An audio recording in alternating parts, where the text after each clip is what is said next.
Commander John Hayes tried not to fidget as the Torlani representative droned on about human failures. The giant insect-like alien waved its forearms in what the translation software said was a gesture of disappointment. This was the fourth time today that the Council had brought up the mining incident on Proxima b, an accident that had been resolved months ago. John glanced at his datavat. 3 hours into this session, and they had made zero progress. He looked across the massive circular chamber where Ambassador Susan Miller sat ramrod straight, her face carefully blank. But John knew her well enough to see the slight tightening around her eyes, the barely perceptible tapping of her index finger. She had reached her limit. Furthermore, the Torlani continued, mandibles clicking. Humans must understand that your species cannot be permitted unrestricted FTL travel until you demonstrate appropriate levels of cultural maturity. Perhaps in another 50 years, we might reconsider. Susan's finger stopped tapping. That was the signal. John stood up slowly, his blue uniform crisp despite the long hours in the uncomfortable alien chairs. The movement caught the attention of the council members. 27 different species, all watching him with their various eyes, optical sensors, or sensory patches. Honored representatives of the Galactic Council, John said clearly, the translation devices carrying his words in 27 different languages. In accordance with Diplomatic Protocol Section 47, I must inform you that as of this moment, humanity formally withdraws from these peace talks. A wave of clicks, whistles, and electronic bursts swept the chamber as the translation came through. The Dravaki representative, a bulky reptilian with crimson scales, actually laughed. A harsh barking sound. The humans are making jokes now, the Dravaki said. How entertaining. Ambassador Miller stood up now, her slim figure somehow commanding the room. This is not a joke, nor a negotiating tactic. For 3 years, humanity has participated in these talks in good faith.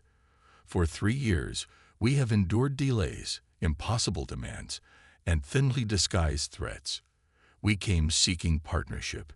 You offered subjugation dressed as protection.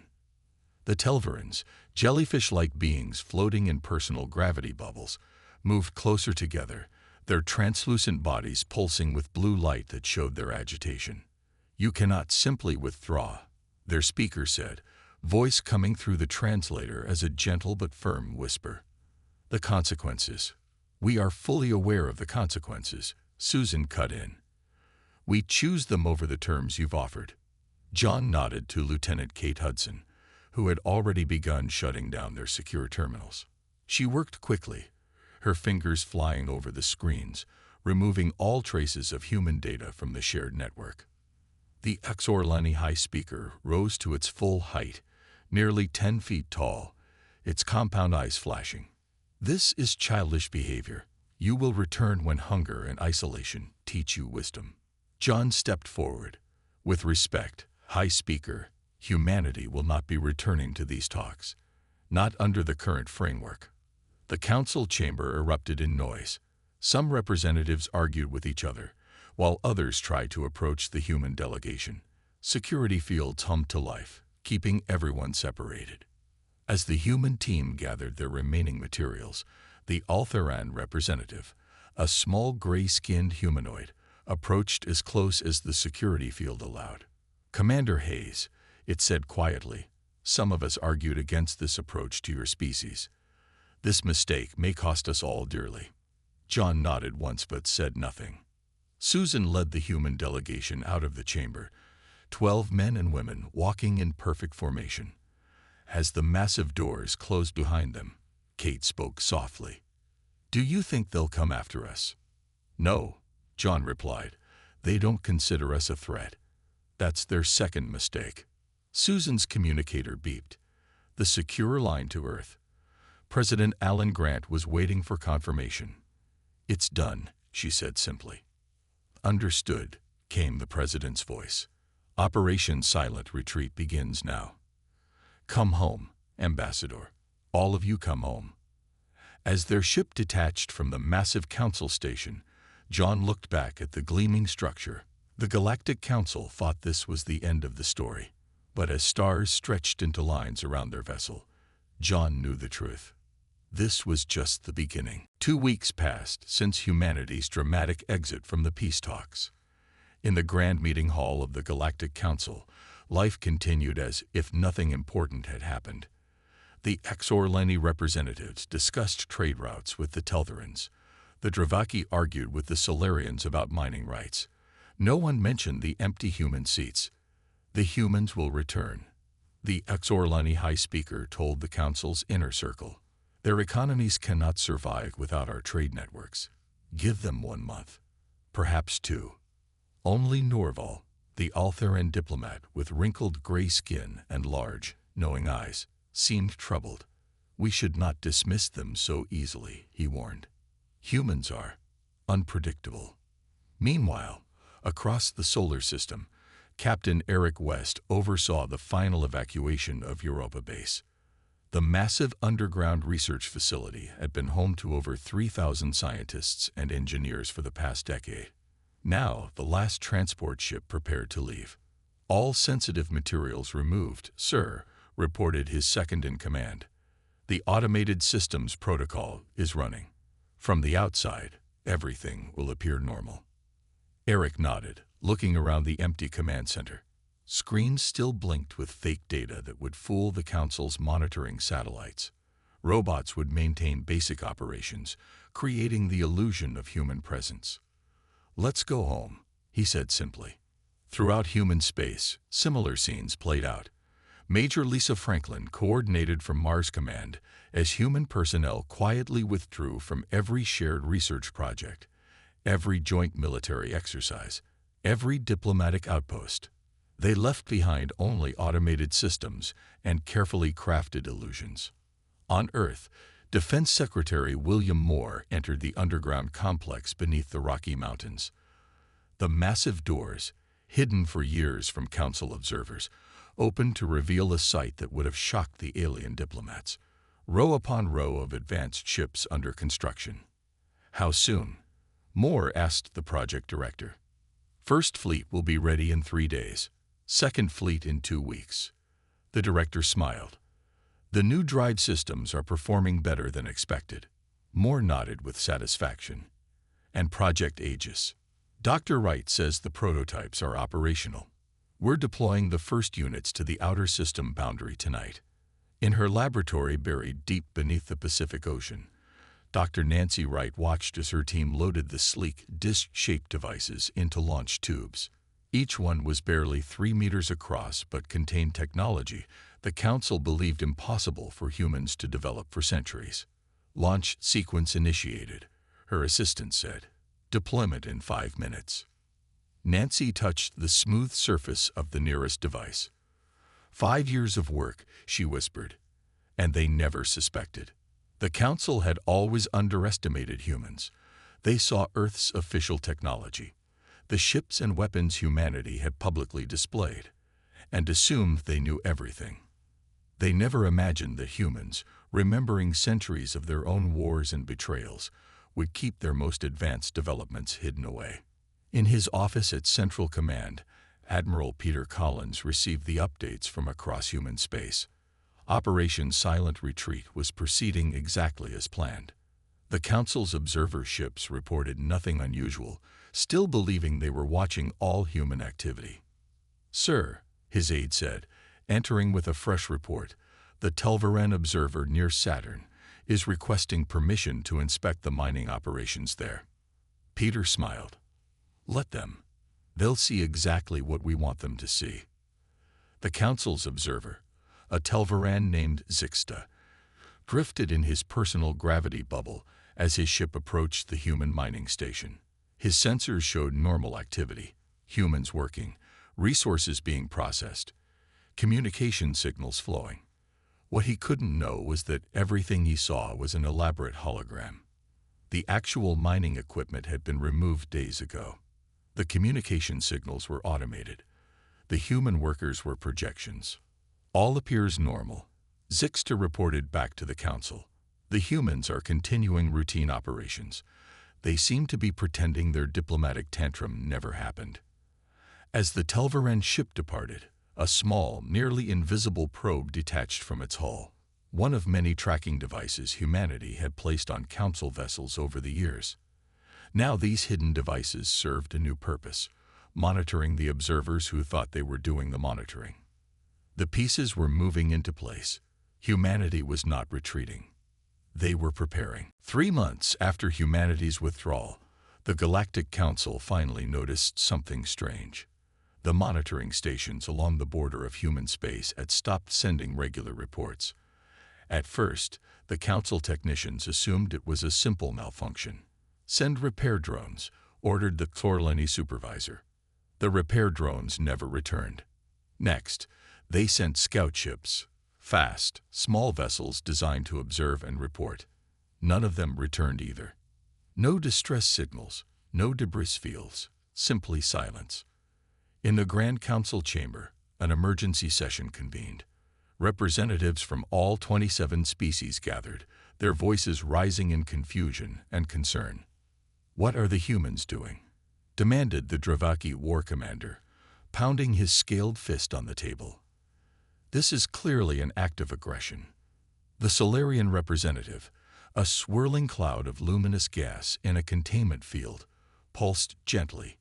"We have no evidence of hostility. Perhaps their communication systems have changed. Or perhaps," said Norval of the Altherans, "they simply no longer wish to be observed." Meanwhile, in the command center on Titan, Saturn's largest moon, Admiral Peter Collins watched as the final components of Project Aegis moved into position. Thousands of small satellites formed an invisible net around human space, each one containing technology that the Council believed was centuries beyond human capability. "Aegis network at 100% coverage," Admiral reported Major Ryan Phillips. "The shield can be activated at your command." Peter nodded, his weathered face solemn. "Activate the system. Authorization Collins Alpha 7. Ryan entered the code. Throughout human space, the satellites activated, creating an energy field that selectively blocked specific warp signatures. The field was invisible to normal sensors, but absolutely impenetrable to Council ships. At the same time, on Mars Colony, engineer Olivia Brown made the final adjustments to the quantum communication network. Unlike the limited faster-than-light communication used by the Council, this system would allow instant communication between any human ships or bases, regardless of distance. "System online," Olivia announced to her team. "Quantum entanglement stable across all nodes." She pressed a button, and a message was sent simultaneously to every human outpost and vessel across 12 star systems, a message that took 0 time to travel.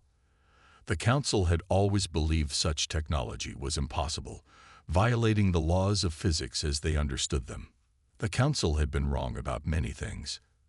Back on Earth, President Alan Grant addressed the emergency meeting of Earth's leadership.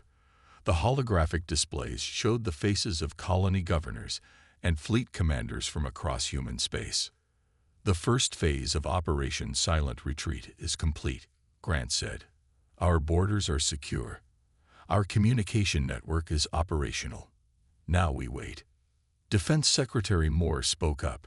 "The Council will not remain passive for long. The Dravaki, especially, will push for military action."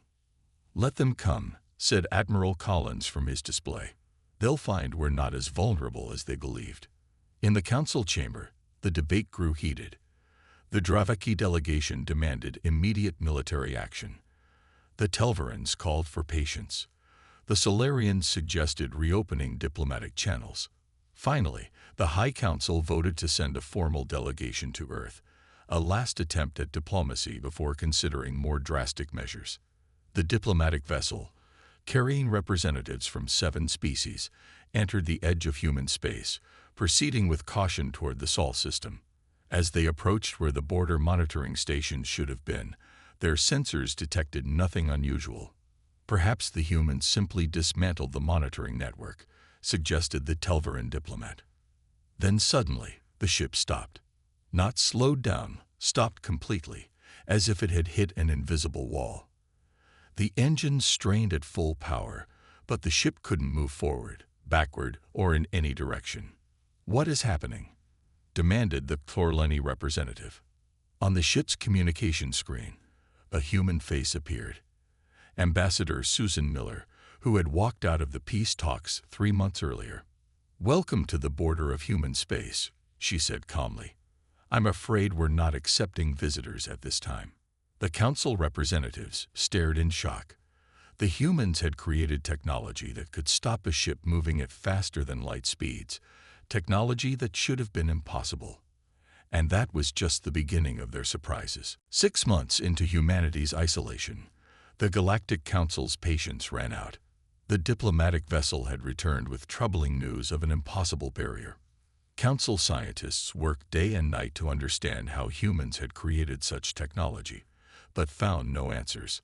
War Commander Kalzik of the Draviki stood before the council, his red scales gleaming under the chamber lights. "We have been patient long enough. The humans mock us with their silence. I propose we show them the true power of the Galactic Council." Despite objections from the Solarians and Ultherans, the Council narrowly voted to approve a military response. The Draviki were given permission to lead a battle group to test the defenses of human space. Kalzik assembled 20 of the most powerful warships in the galaxy. Each Draviki vessel was a kilometer long, armed with weapons that could shatter moons. The Council had always kept their most advanced military technology secret from humans during the peace talks. Now they would reveal their true strength. "The humans have clever tricks," Kalzik told his captains, "but they cannot stand against the might of a true space-faring civilization." The Draviki battle group approached the edge of human space, weapons charged, shields at maximum power. They expected resistance, perhaps some kind of energy barrier or hidden human ships. What they didn't expect was nothing. Their sensors showed no barrier, no defense systems, nothing but empty space ahead of them. With growing confidence, Kalzik ordered the fleet forward into human territory.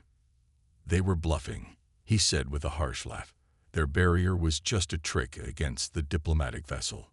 On Titan, Major Ryan Phillips watched the Draviki ships enter human space on his monitoring screens. He sat calmly in the dimly lit command center, sipping coffee as if watching a mildly interesting sports match. "Draviki battle group has crossed the outer marker, sir," he reported to Admiral Collins. 20 ships, heavy weapons configuration. They're making no attempt at stealth. "Let them come a bit farther," Collins replied over the quantum comm. "Then activate containment protocol." Ryan nodded, watching as the alien fleet pushed deeper into the solar system. When they passed the orbit of Neptune, he pressed a series of commands on his console. In space around the Draviki ships, hundreds of small satellites that had been completely invisible to their sensors suddenly activated. The satellites didn't fire weapons. They simply created localized gravitational fields so precisely targeted that they affected only the Draviki ships. Aboard the Draviki flagship, alarms blared as the massive vessel suddenly stopped moving. The engines roared at full power, but the ship remained frozen in space, unable to move in any direction. "What is happening?" Kalzik demanded. "Report." "Unknown technology," his science officer replied, voice shaking. "Some kind of targeted gravitational effect. We cannot move, and our weapons cannot lock onto a target." One by one, all 20 ships in the battle group found themselves immobilized, held in place by forces they couldn't understand or counter. On the command screens of all 20 ships, Ambassador Susan Miller's face appeared. She looked calm, almost compassionate. "War Commander Kalzik," she said, "your ships will not be harmed. We have no desire for conflict. Your vessels will be released unharmed once you power down your weapon systems. We simply wish to be left alone until the Council is ready for sincere negotiation." Kalzik snarled at the screen. "You cannot hold us forever, human. The Council will send more ships." Susan nodded. "They could. But I suggest you first report exactly what happened here. We could have destroyed your fleet, War Commander. Remember that." As proof of her words, one of the smaller Draviki ships suddenly found itself free to move. Without firing a shot, It turned and fled back toward Council space. In the Council chamber, the representatives watched in stunned silence as the freed ship's captain reported what had happened. The humans hadn't just matched Council technology. They had surpassed it. As the standoff with the Dravaki ships continued, Vice Admiral Samantha Reed directed operations from her secret base on Ganymede, Jupiter's largest moon. Unlike the public bases the Council knew about, this facility had been built inside the moon, undetectable by standard scans. "Status report on our field agents," Samantha ordered, her stern face illuminated by the blue glow of holographic displays. Her intelligence officer nodded. "We have operatives on 17 Council worlds. Agent Daniel Hill has successfully infiltrated the Central Archives on Nexus Prime." Samantha smiled slightly. Few in the Council knew that humans had been placing agents throughout Council space for years. Some were biological humans with altered appearances to blend in with alien populations. Others were advanced AI constructs almost indistinguishable from organic life. All provided a steady stream of information back to human command. On Nexus Prime, the Council's central hub world, Daniel Hill moved carefully through the massive archive building. To any observer, he appeared to be a minor Telvaran clerk, his gelatinous form floating gently above the ground. The disguise was perfect, a combination of holographic projection and physical alterations that fooled even the Council's best security systems. Daniel accessed a restricted terminal, using security codes obtained through months of patient observation. The files he found confirmed what humanity had long suspected. The Council's treatment of Earth hadn't been mere cultural arrogance or misunderstanding. "Recording and transmitting now," he subvocalized, the words picked up by the quantum communicator embedded in his false Telvaran body.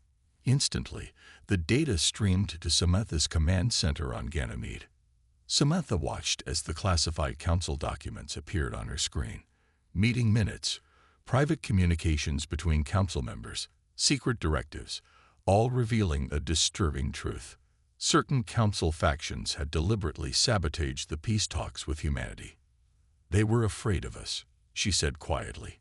"Not what we are now, but what we might become." Back on Earth, Chief Science Officer Greg Martinez presented his findings to President Grant and the Leadership Council. The room was silent as they absorbed his report. "The Council isn't the unified front they pretend to be," Greg explained, pointing to the analysis on the large screen.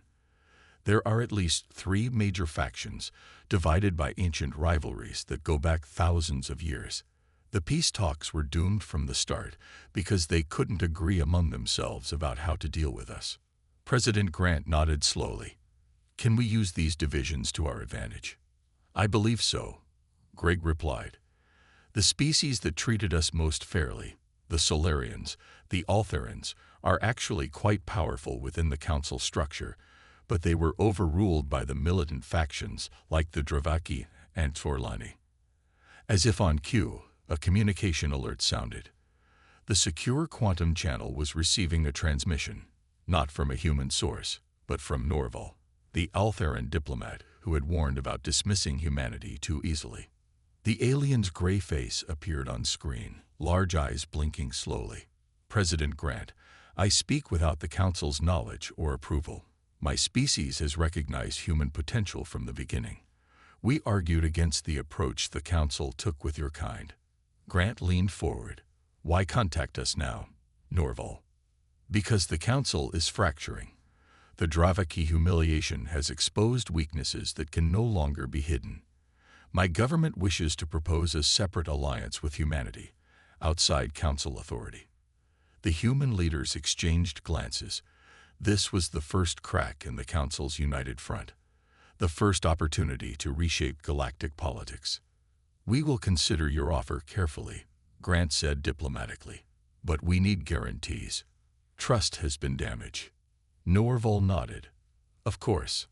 As a show of good faith, I am transmitting the locations of all Council monitoring stations near your space, and information about Council technologies that were deliberately withheld during the peace talks."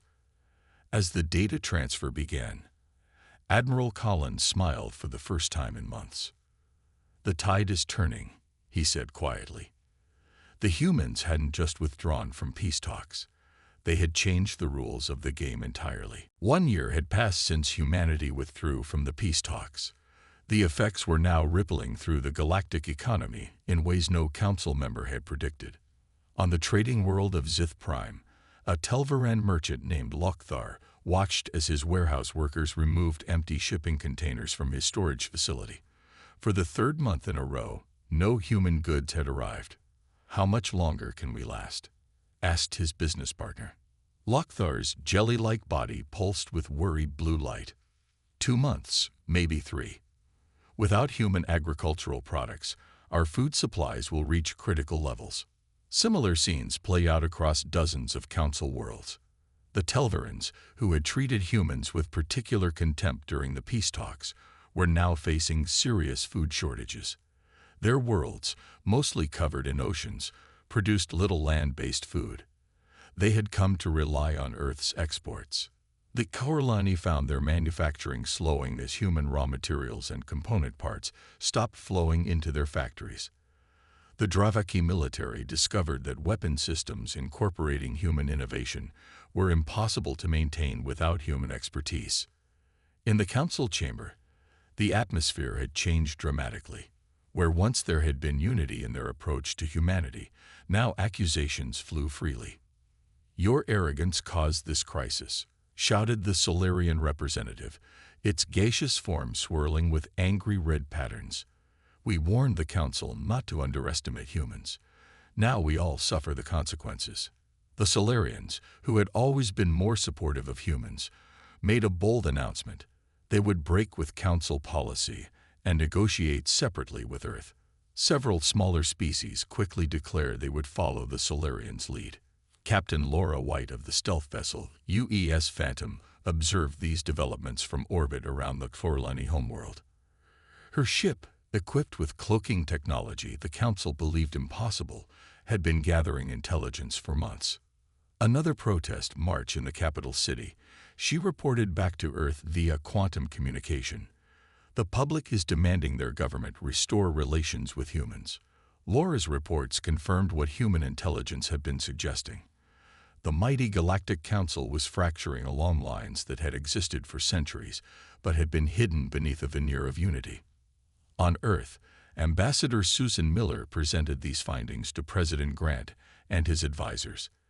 "The Council is not what it presented itself to be," she explained. "The more advanced species deliberately hindered our integration because they feared our potential. The less advanced species, who benefited most from trade with us, are now leading the push for reconciliation." Grant nodded thoughtfully. "And what about the Altheran proposal for a separate alliance?" "I believe it's genuine," Susan replied. "Our intelligence suggests the Altherans have been arguing our case within the Council for years. They recognized our potential from the beginning." Defense Secretary Moore looked skeptical. "It could still be a trap. The Council might be trying to lure us into reopening contact." Admiral Collins shook his head. "Our agents have intercepted private Council communications. They're genuinely in crisis. The economic impact of our withdrawal has been far greater than they anticipated." In a closed Council session, recorded by human intelligence assets hidden deep in the chamber's systems, the truth finally emerged into the open. "We should have integrated the humans fully when we had the chance," admitted the Solarian elder Luminar. "Instead, certain members of this council," his gaseous form turned pointedly toward the Sorlani and Dravaki representatives, "chose to treat them as children rather than equals. They sought to control human development rather than welcome it." The Dravaki war commander snarled. "Humans advanced too quickly. In a few centuries, they could dominate the council." "And now," replied Luminar, "they may never join the council at all. Was your pride worth the cost?" As the council members argued, human listening devices captured every word, transmitting to ships quietly observing from positions the council would have thought impossible to maintain. The balance of power was shifting. Humanity had not just survived its isolation. It was reshaping galactic politics from the outside. 18 months after humanity's withdrawal, A radical faction within the council decided to take matters into their own hands. The Dravaki, humiliated by their earlier defeat and losing status within the council, formed a secret alliance with the resource-rich Korlani. Together, they planned a massive assault on human space. "The humans have made fools of us for too long," Dravaki war leader Halzik told his Korlani allies. "This time, we will bring overwhelming force. Not 20 ships, but 1,000. The council had not authorized this attack. In fact, many council members were now openly seeking to restore relations with humanity.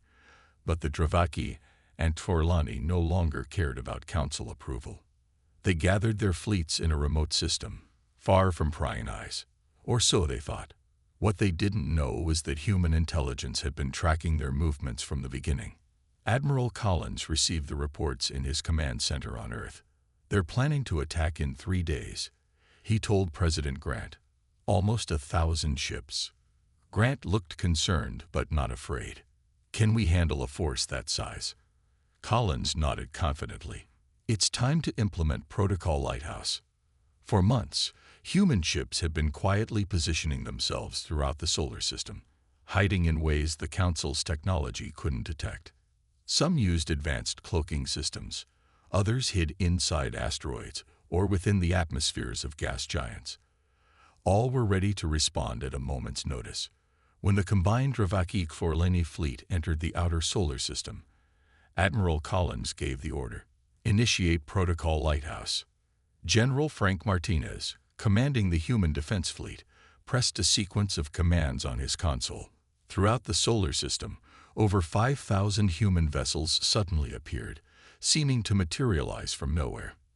They surrounded the attacking fleet in a perfect sphere formation, blocking all possible escape routes. The Dravaki-Korlani fleet halted in confusion. Their sensors hadn't detected a single human ship until moments ago. Now they were completely surrounded by a force 5 times their size. On the bridge of the UES deterrent, Captain Joe Russell opened a communication channel to the enemy flagship. "This is Captain Russell of the Earth Defense Fleet. Your council did not authorize this attack. We have no desire to destroy you. Power down and return to your territories." The Dravaki commander's face appeared on the screen, his scaled features twisted with rage. "We will not be ordered about by primitives. The Dravaki do not retreat." Captain Russell sighed. "Very well." He turned to his weapons officer. "Target the Dravaki flagship. Precision strike only." The weapons officer nodded and touched a series of controls. The UES deterrent fired a single shot, a beam of energy so precisely targeted that it hit only the flagship's propulsion and weapons systems, leaving the rest of the massive vessel untouched. On the Dravaki flagship, the lights flickered and died. Weapon controls went dark. Engine readouts dropped to 0. "What happened?" demanded the Dravaki commander. "Restore power." "We can't, sir," replied his engineer, voice shaking. "Something has disabled all offensive systems. The technology is. I've never seen anything like it." One by one, the same happened to every ship in the attacking fleet. Not destroyed, just completely disabled, floating helplessly in space. Captain Russell reopened the communication channel. "As you can see, we could have destroyed your entire fleet. We chose not to. Consider this a demonstration of both our capability and our restraint." News of the incident spread rapidly throughout Council space. Many had questioned the reports of human technological advancement. Now there was undeniable proof. In emergency sessions across Council worlds, leaders faced an uncomfortable truth. They had gravely underestimated humanity. The species they had treated as technological infants had revealed themselves to be technological giants. Giants who had shown mercy when they could have shown destruction. The question on every council member's mind: what else could humans do if truly provoked? 2 years after humanity's withdrawal from peace talks, the Galactic Council gathered for its most important session in centuries. Representatives from all 27 species sat in unusual silence as the Solarian elder Luminar floated to the center of the chamber, his gaseous form glowing with soft blue light. "We have made a grave error," Luminar began, his translated voice filling the vast room. "Our treatment of humanity was not merely a diplomatic misstep. It was a fundamental failure to recognize their potential and their right to equal standing among galactic civilizations." Even the Dravaki and Sorlani representatives, humbled by their recent defeat, did not object. Their once proud military forces were still recovering from the encounter with human technology that had disabled their ships without destroying them, a display of power and mercy that had shocked the entire council. "Therefore," continued Luminar, "this council formally acknowledges its mistake. We propose not to restart the failed peace talks, but to invite humanity to help restructure the council itself. Our current framework, we must admit, was designed to control rather than collaborate." The council voted unanimously to approve the proposal, the first unanimous vote in over 300 years. On Earth, President Alan Grant received the council's message in the Oval Office, surrounded by his key advisors. Ambassador Susan Miller read the proposal aloud, her expression thoughtful. "They're not just offering us a seat at the table," she concluded. "They're offering us a chance to help rebuild the table itself." Admiral Collins looked skeptical. "After everything they've done, can we trust them?" "Trust must be rebuilt," Grant said, leaning back in his chair. "But this is an opportunity we can't ignore. Humanity's future lies among the stars, not in isolation." For the next month, Earth's leadership debated the Council's offer. The path forward wasn't simple. Trust had been severely damaged, yet the potential benefits of a truly equal partnership were too significant to dismiss. Finally, they'd reached a decision. On a neutral space station orbiting Alpha Centauri, representatives from Earth and the Council met for the first time in 2 years. The station, newly built for this historic meeting, featured architecture that honored traditions from both human and alien cultures. Ambassador Susan Miller stepped forward to address the assembled representatives of 27 civilizations. She wore a simple blue uniform with Earth's emblem, a pattern of stars surrounding a blue planet. 2 years ago, she began, humanity withdrew not from peace, but from subjugation disguised as peace. We chose isolation over inequality. That choice was painful but necessary. The alien representatives listened silently, translation devices carrying her words to each species in their native languages. "Today, we stand at a crossroads," Susan continued. "The galaxy faces challenges that no single species can overcome alone. Climate disasters on dozens of worlds, resource depletion affecting even the oldest civilizations, unexplored regions containing both wonders and dangers we can barely imagine." She looked around the chamber, meeting the eyes, optical sensors, and sensory organs of each alien representative. "Humanity is prepared to return, not as supplicants, but as equals.